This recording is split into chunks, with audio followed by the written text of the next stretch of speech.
घाण बाजूला काढली आणि ती मुंडक त्यांच्या घाण मोरीला नेऊन बसवलं.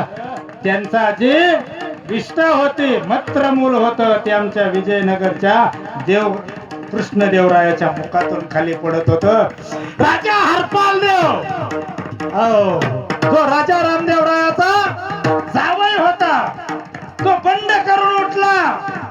बंड करून उठल्यावर यांना राग आला. यांनी त्या हरपाल देवाला पकडलं, त्याच्या अंगाची चामडी काढली, त्यालाही हाल हाल करून मारला. ही जाती आमचा राजा जर त्यांच्या हातात सापडला ना, सहजासहजी मारत नव्हते, त्याचे हाल हाल करून मारायचे.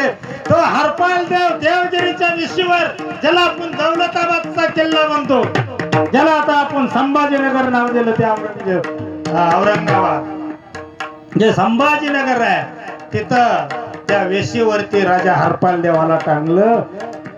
इथून पुढे कोणताही हिंदू उठला नाही पाहिजे बंड करून, याच्यासाठी ती वाटंती करत होते. हसन गंगू नावाचा, हसन गंगू बहमनी नावाचा एक माणूस होता, त्याला छंदच होता हिंदू मारायचा.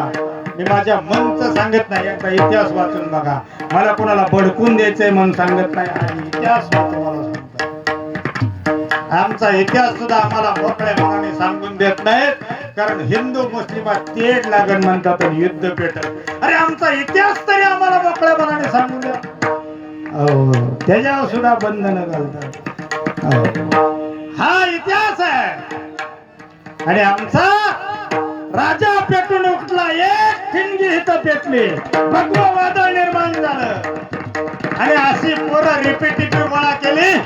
शिवाजी महाराजांनी 16व्या वर्षी नाही स्वराज्याची शपथ घेतली, 12व्या वर्षी घेतलेली. माहित नाही आपल्याला इतिहास. जोपर्यंत आपल्याला इतिहास माहिती होत नाही आपला, तोपर्यंत आपण जन्माला आलेलो उपयोग तरी काय. 16व्या वर्षी रोहिडेश्वरावरती जाऊन स्वतःची करंगळी कापून आमच्या राजाने टप टप टप टप रक्त महादेवाच्या पिंडीवरती पाडलं. मुक्त या मातीच करू आम्ही.